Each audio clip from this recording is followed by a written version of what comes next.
She stands before the icons, 15 years old. The dress, heavy, foreign. The crown, like a ring around her throat. The scarlet blush, not from shame, from cold, or fear, or simply because everything around is too loud. The ceremony is brief. The priest barely looks at her face. He speaks with her father. Then, with the groom, Ivan, the Tsar's younger brother, a man with soldier's hands and a voice that breaks the silence. He is almost twice her age. They say he is honest, faithful, and terribly boring. She did not know him before this day, saw him once from afar at some reception. Then he did not notice her. Now he will call her wife. The feast, modest, wintry, mead, roasted geese, music that makes her want to cover her ears. Guests smile, drink, throw wishes at her. Be fruitful, pray, serve your husband. She nods, remains silent, smiles. But inside, emptiness, and a quiet, barely noticeable heat. Not passion, a burn. Because since childhood she knew they would choose her. For her face, for her blood, for her figure. Not for what was in her head, not for her voice. She tried to resist when her father announced the betrothal. Once. Tears, curses, threats. Then, submission. Quiet, poisonous. She knew her role to be invisible. Beautiful, but quiet. Faithful. Even if you don't love. She would live in the harem, bear 3 children, obey her husband, not look strangers in the eye. But no one said she couldn't think. And she thought. A lot. At night, lying under thick blankets, when her husband snored beside her, she did not sleep. She imagined herself as a bird, or a shadow, or fire. Something impossible to catch. In her youth, she secretly read books, learned that women could be not only mothers and wives, that there was something else. Feeling, choice, will. But here, in this house, no one spoke of this. The first months she was perfect, quiet, compliant, obedient. She knew how to look so as not to offend, how to smile so that no one would understand. But still there were those who sensed it. One guardsman dropped his cup, meeting her gaze. One scribe blushed when she said, "Thank you." Once, even her husband's brother held his hand too long on her wrist. She knew how to be silent, but her eyes spoke. She knew how to wait, but inside pulsed thirst. She was not evil, was not even bold, simply did not want to be marble. When her husband left for the first time, for 3 weeks to Nizhny, she remained in the house alone, and suddenly understood how silence sounds, not like fear, like freedom. As she opened the chest where her mother's letters lay, read until dawn, then put on the red dress they had forbidden, then went out to the garden, alone without escort. And someone among the servants said, "She has changed." No, she had not changed. She remembered who she was. That same little girl who, even before the wedding, sat at the mirror, drew a bird on the glass with a wet finger, and whispered, "You are mine, I am yours." But no one heard this. Chapter 2. Silver in her hair and sin in her smile. She sat by the window, did not embroider, did not read. Simply sat, her hair loose. Light fell on it as if it were not fair, but graying, as if fate had marked her before her time. But silver suited her. It made her dangerous. A woman you don't look at, but observe. The servants knew. When she was silent, it meant she was thinking. When she smiled, it meant she had already decided. There was no harshness in her gestures, but everyone understood. To disobey meant to disappear. Not in prison, in consciousness, in trust, in her eyes. Each time her husband prepared for a journey, she stood at the gates, saw him off. Her gaze, warm, her face, quiet.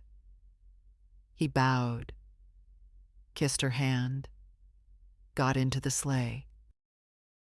And each time, departing, he thought, "What a good wife I have." He would leave, and the palace would come alive. On the first day, she arranged silence. On the second, received guests. Unofficially. On the third, ordered music. On the fourth, wrote letters. And on the fifth, the game began.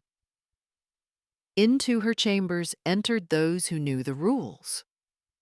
Not to ask unnecessary questions, not to expect attachment, not to stay until morning. But many forgot, because in her smile was sin, not lust, more dangerous, power. She did not fall in love. She controlled. Guardsmen came at her call. One for wine, another for a book, a third for the night. Scribes brought papers and stayed. She dictated to them not orders, words that made faces redden. One of them, quite young, begged to stay. The next day he was sent to Siberia. Ambassadors came without invitation. Some for politics, but then for her. She did not refuse, but did not promise. For her, each one was a figure on the board. Her game was not about feelings. Feelings interfere, but power excites. When a man who has just signed a decree falls to his knees, this is not passion. This is proof. She was not interested in the body. She was interested in choice. What today? A soldier or a poet? Or a foreigner with hands smelling of spices? Each a new chord, a new scene. She called her evenings theater. The curtain rises, she would say, pouring wine. Sometimes for one, sometimes for two. And each time in the room was not carnal, theatrical. They knew this was not about love. This was about her. Once one of the guests tried to speak of feelings. She silently approached, kissed, and said, "You are beautiful, but not the main character." In such moments, she resembled a she-wolf, solitary, strong, confident, not crying, not growling, simply the mistress of her pack, who could drive out anyone or keep them if she wanted. Women at court hated her. Men feared her, but all wanted her. Because in her was what was forbidden, the right to her own game. And every move was calculated, every touch. Like a seal. Every night. Like Chapter 3. The cook knows. The guard knows. Only he doesn't know. In the kitchen, the stove blazes from dawn. There they don't discuss politics, don't quote the gospel, but they know everything that happens in the house, especially at night. Rumors are born between the noise of pots and the crackling of coal. Cook Varvara, no longer young, with hands burned from ovens, cuts onions and whispers, "The mistress's candles don't go out until dawn, and a candle doesn't burn without need." The apprentice nods, adding to the dough, and adds, "Yes, she eats grapes from the palm, not from her own, a man's." They don't laugh. This isn't funny. This is knowledge. And knowledge in the boyar's house is more dangerous than a dagger. The guard is also not deaf. The sentry at the back entrance saw a shadow flicker at night. First thought, a cat, then heard a voice. Male, first, loud, then muffled. Change of post. And no report. Because if the wrong ears hear the name, not only the head will fall. Servants notice details. A new ribbon in the mistress's hair. Too expensive. Not from the treasury. A mark from a ring on her neck, as if from someone else's necklace. The scent of incense. Overcome by something else. Masculine. They are silent. But they know. They know that not every guest is served wine in silver. That some leave letters, accidentally forgotten in coat pockets. That some return, and then disappear. But there is one who doesn't know, or pretends. Ivan, the husband. He comes rarely, busy with the treasury, census, watching his brothers.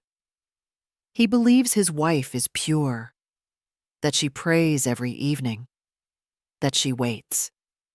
He brings her gifts, scrolls, jewelry. She kisses his hand, looks straight into his eyes, and says, "I missed you." And in this moment, the servants turn away, because they are not actors, and seeing such a performance makes them uncomfortable. The city also knows. Those who deliver food hear. Those who change bed linens guess. Those who sew dresses see measurements taken not only for holidays. Even the cobbler once said, "They come to her in new boots and leave without soles." But in the city, they whisper not only from envy, but from anxiety, because such a woman doesn't simply sin. She makes choices, and in her position, choice is dangerous. Varvara, the old cook, once said to a young servant, "Such things are not forgiven, not by God, not by husband, not by time," and then added, "but also not forgotten." And he still writes to her from the road, "Pray for me," and believes she prays, and she indeed whispers something in the night. But her words are not prayers, but names of those who were and those who will be. Chapter 4. The House Where Men Disappear. Her house was quiet. Too quiet. Not from the absence of sounds, from their muffling. Fabrics on the walls muffled footsteps, curtains, glances. And the walls themselves, it seemed, absorbed the voices of those who entered there, but didn't always leave. First was a boyar, a guest from Tver, arrived with a caravan of furs and a proposal of alliance.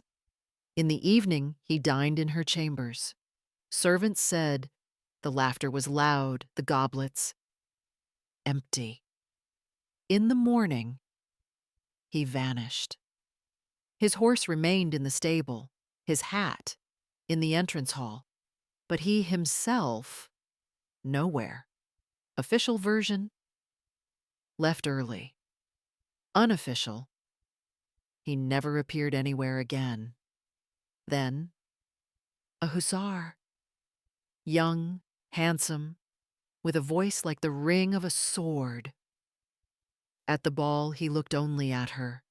She, only at him. A dance, a glass, a kiss by the column. And after, silence.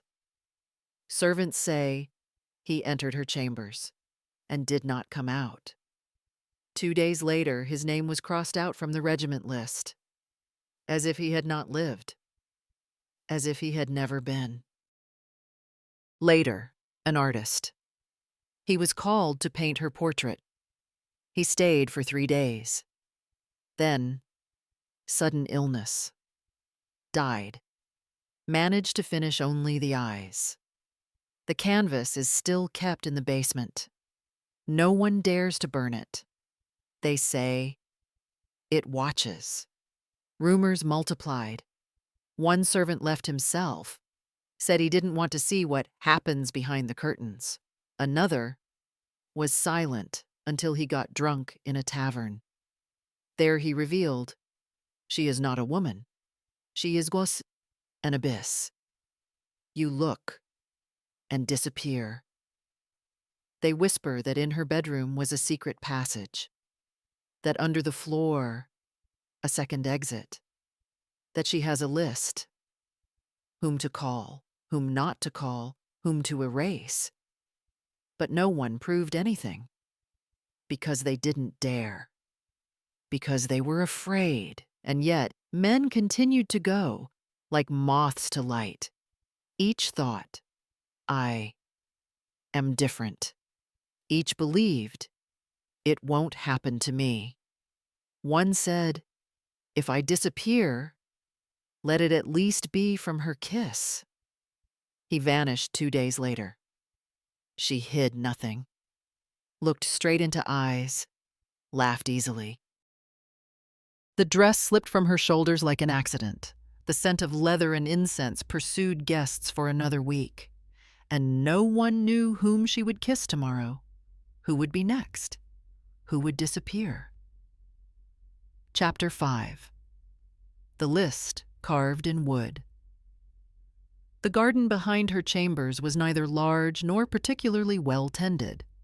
Lush flower beds, fashionable alleys and fountains, all this remained in the outer courtyard, where guests strolled and her husband walked when he was in the city. But here, behind the inner wall, silence began. Not abandonment, seclusion. Pines, maple, some moss, a couple of benches by the wall, a place no one called a garden. And yet 2 paths led there, one through the greenhouse, the other through the side door of her bedroom. At the very far edge stood a bench, old, of black oak, stable, like memory.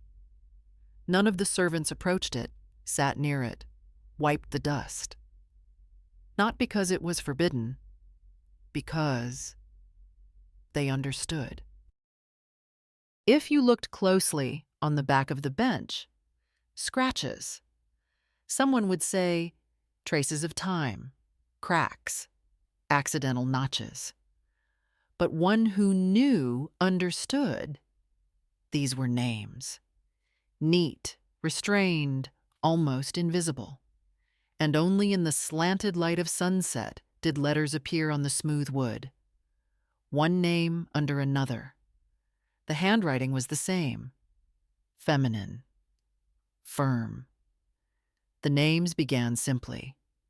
The first, a guardsman. A short name, almost childish. Perhaps he was the first, or the most harmless. Then, A name known even at court, the junior scribe. Further, a man without title. Just a name, perhaps from the street.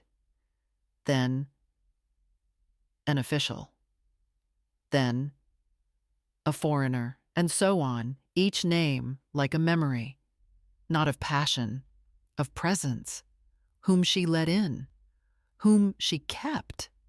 The bench was not a confessional, it was a register. No pity, no rapture, only order. But there was one name, below all the others, slightly larger and crossed out. The line was rough, deep, as if not carved with a knife, but gouged with nails. Those who saw her did not speak of this aloud. Servants were silent. But among themselves, they knew. The name, not masculine, not from the people, a name from the clan. From those who sit next to the Tsar, they said, brother, the younger one. Not the one she was married to, another. The one who appeared at court without warning. The one who gave a ring that was not worn in public. The one who vanished from the horizon suddenly, without leave, without war, without letter. After him, she didn't leave her chambers for a week. Then came out in black, without mourning, without veil, simply a black dress. And behind her, silence. Even the walls didn't creak. A servant once saw her sitting by this bench herself, alone, with a knife in her hand. He thought, she wants to cut away the name, but she only ran her finger along the letters, slowly, and left it. Now the bench stood in the same place. No one approached it. But everyone knew it was there. Some guests tried to ask about it. She looked into their eyes and didn't answer. Some tried to joke. They were no longer invited. Servants passed among themselves. If your name is not on the bench, you were not with her. If on the bench, forget you were. But no one knew what was more frightening. She kept no diaries, wrote no letters, left no records.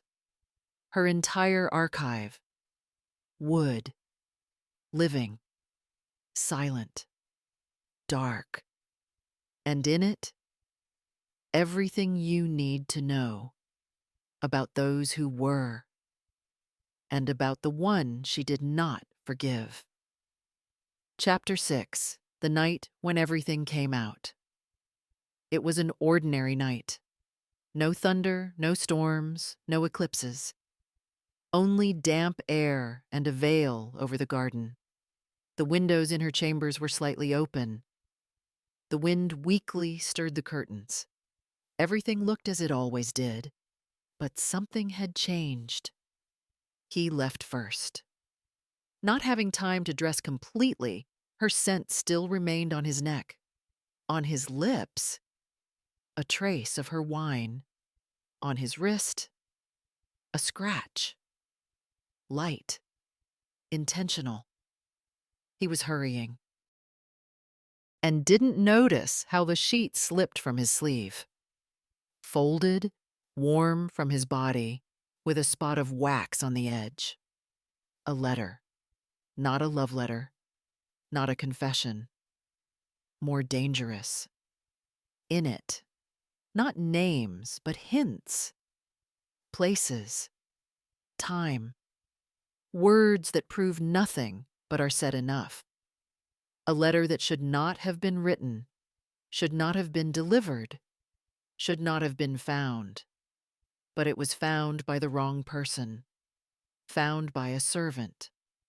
Quiet, unnoticeable, one of the new ones. A couple of months ago appeared in the kitchen and stayed. Turned out, not simple. A spy, not in the sense of intrigues, directly, sent by order, to watch, to listen, to wait. The letter was passed into reliable hands, through the monastery brother, then to the capital. And soon, onto the desk of a man whose face the whole country knew. The Tsar. But such letters are not given to the Tsar immediately. First, to the brothers. And one of them, reading aloud, slowly raised his head. He knew the handwriting. Knew it too well. The name was not written, but it was read between the lines. He himself was among those who once, whom she knew closer than all, who swore to her, who was near, even when it was forbidden. He betrayed her, not from hatred, from fear. Because the letter meant one thing. She had gotten out of control, she knew too much, and was writing, which meant no longer a woman. Already a threat. That night they began to act, without thunder, without horsemen, without seals. Servants began to disappear. One was sent away for household needs, another for training. The palace emptied without having time to be frightened. The servant who found the letter disappeared forever. Someone said he was rewarded. Someone that he himself disappeared under the ice. But everyone understood. He had become a lever, and the lever worked. No one warned her. In the morning she woke up and noticed that the corridor was unusually quiet. Those who should have brought tea didn't come. Those who usually set water for washing forgot. She felt something had happened. Opened the window, and no one in the garden. Even the birds had flown away. In the evening, her husband's brother came to her, without servants, without shouting. He looked into her eyes, long, silently, put the letter on the table, and said, "You can no longer be silent. Now everyone knows," and left. Didn't turn around. She remained in the room alone, on the table, the letter, her words, her handwriting, her tone. They were beautiful. They were bold. They were free. Too free. Now the Romanovs knew, and when the Romanovs know, nothing can be returned. Chapter 7. Interrogation without torture. On her knees, but unrepentant. They didn't take her in chains, didn't drag her on a cart, didn't announce the sentence in the square. Everything was quieter, colder. From within. The carriage arrived at the monastery before dawn, gray, lined with fur. Without coats of arms, without escort. Outside, fog. Inside, silence. She sat straight, fingers folded on her knees, gaze directed at the window, but seeing nothing. When the gates of Chudov Monastery opened, no one met her. Only one monk, tall, with quiet steps, in black. Without words, he indicated the way, not to a cell, to the lower chamber. They didn't beat her. They didn't chain her. She knew everything would be different, much subtler, much more frightening. In the room, there was no interrogator. Only two, behind a screen. And her, on her knees, before an icon. Only the crunch of ice on windows and the creak of her breathing could be heard.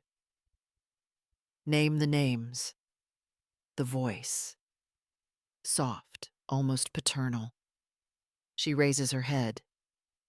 You want all of them? A pause. Only those who were in the house. Then let's start with you. The listening behind the screen quiets. She smiles, not mockingly, with the tired smile of a person who fears nothing anymore. She speaks calmly, without boldness, without mercy. She speaks of one who brought her fruit, and then himself. Of another who drew her shoulder before touching it. Of the one who told her he loved her, but trembled every night. Of those who were rough, clumsy, shy, beautiful, sad, funny. She speaks of the smell of leather after the hunt, of letters smelling of incense, of kisses in the library, of the bench in the garden. They are silent. She speaks, doesn't defend herself, doesn't justify herself, simply tells, word by word, story by story, truth that is no longer capable of wounding. One of the listeners can't stand it, leaves. The other remains until the end. When they ask her, "Do you regret it?" she looks into the face, calmly, without challenge. "And you, do you?" A pause. Long, heavy like a sentence. "You were a wife." "No, I was a woman." And then for the first time someone calls it aloud. Not a crime, but a decision. She remains in the monastery.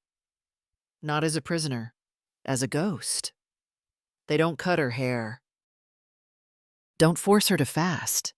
They don't give her books, but they give her time. She no longer speaks, but also doesn't remain silent.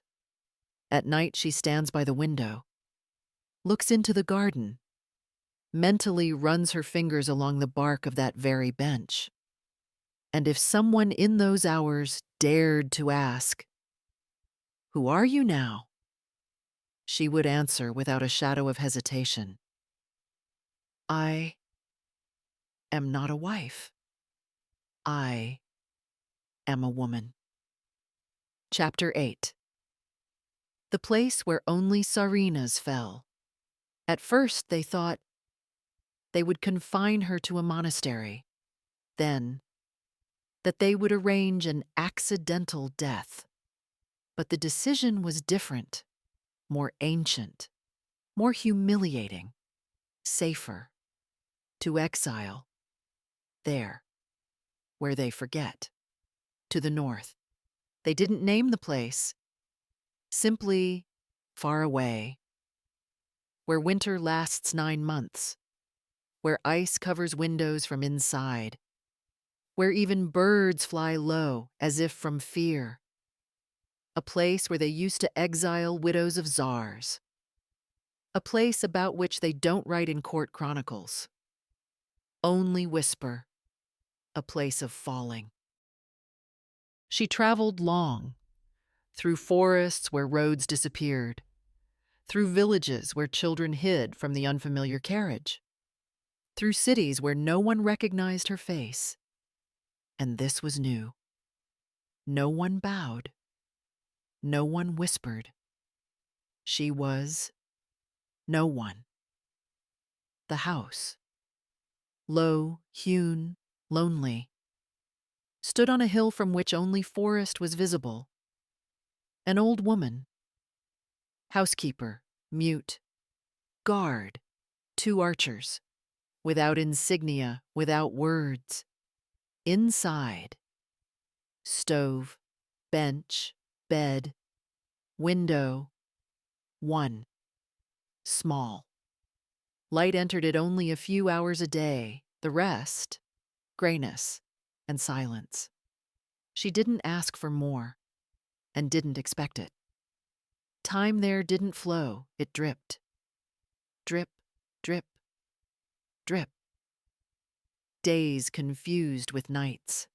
Letters didn't come. Voices were forgotten. But inside her, something continued to live. Sometimes at night she went out onto the snow barefoot, stood among the pines and looked at the sky.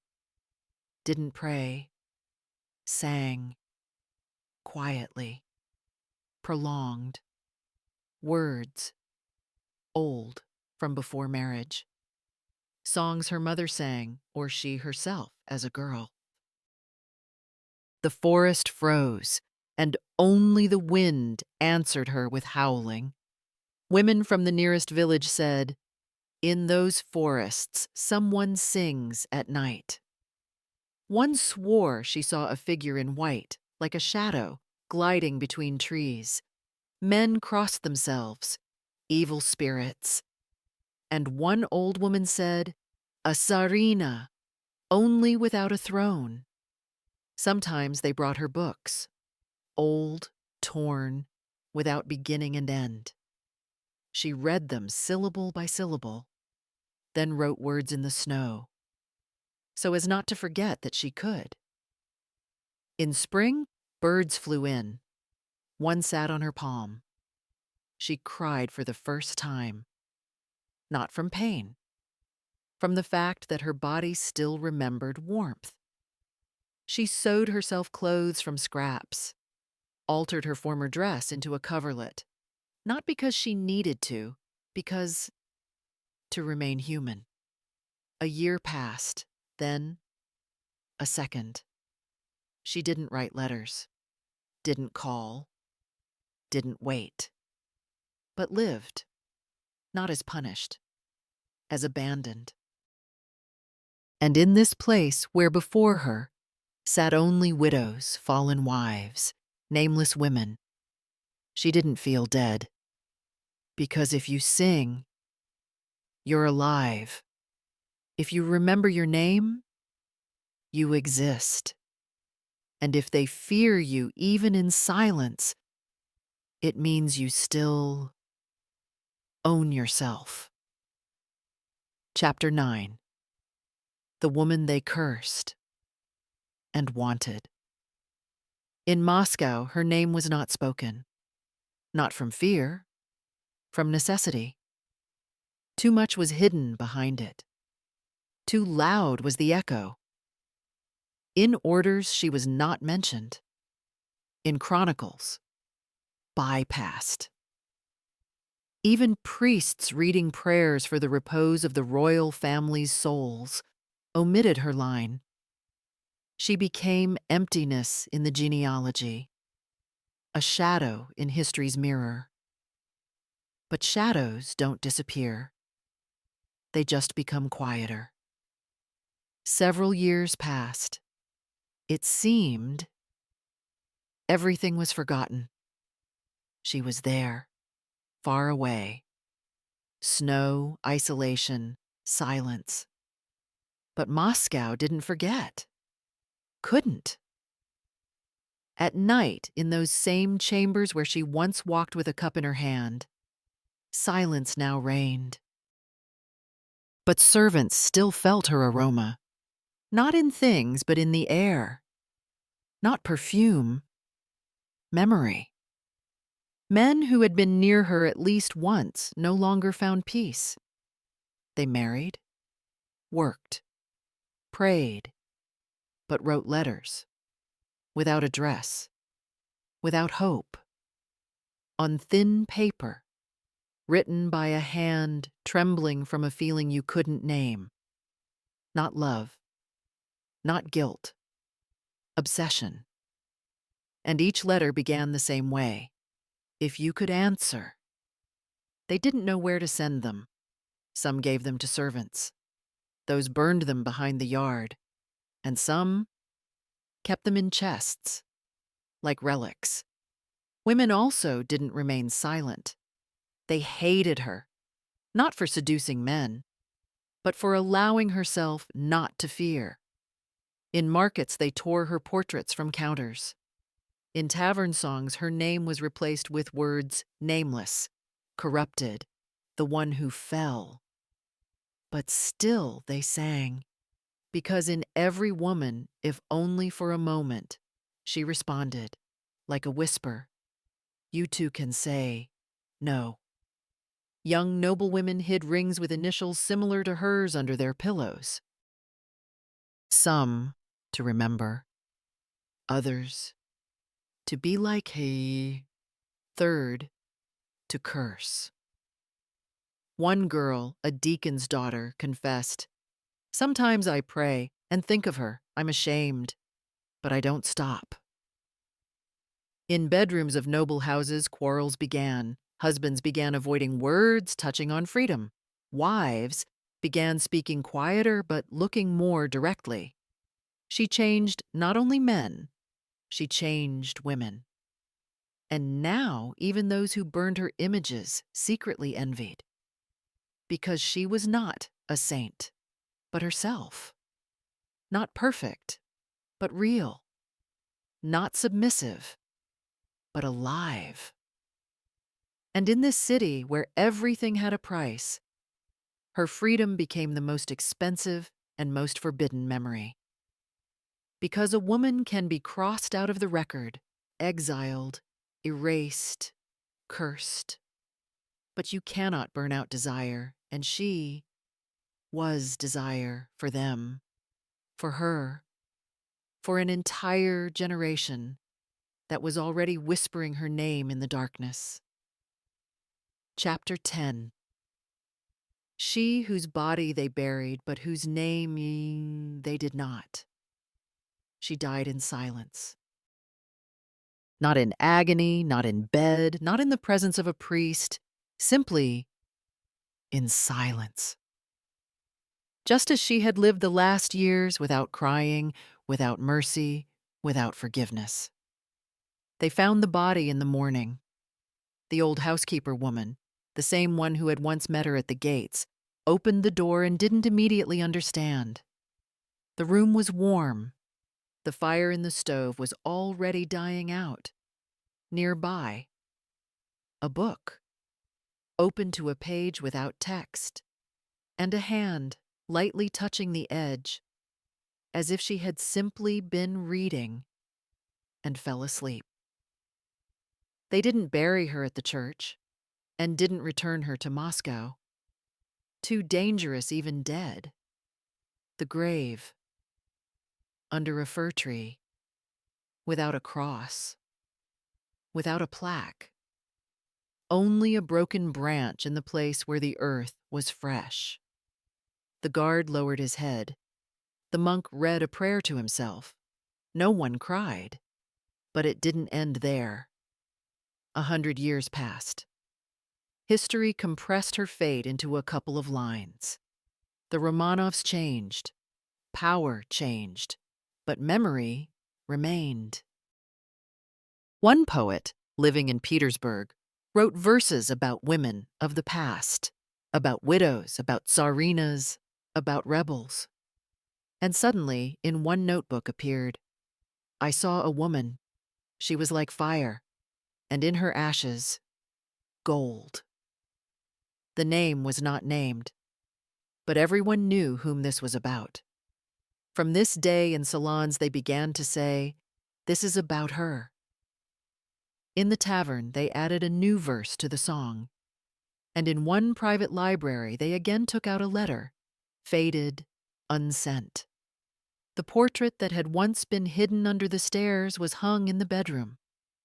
They looked at it not from lust, from respect, from envy, from fear, because she didn't ask, didn't forgive, didn't retreat. She left, as she had lived, quietly, without tears, without a scene, but left behind not emptiness, ashes. And in these ashes, strangely enough, turned out to be what hadn't been visible in life: value. Because love can be forgotten. Because kisses disappear, memories are erased, bodies burn, but desire remains. The desire to be oneself, the desire not to bow, the desire to choose. She was not a saint, not a tsarina, not a heroine, but she became a symbol, not because she fought, but because she didn't submit. And precisely by this, she outlived all who crossed out her name. Because a name can be buried, but a woman who knew her own worth, never.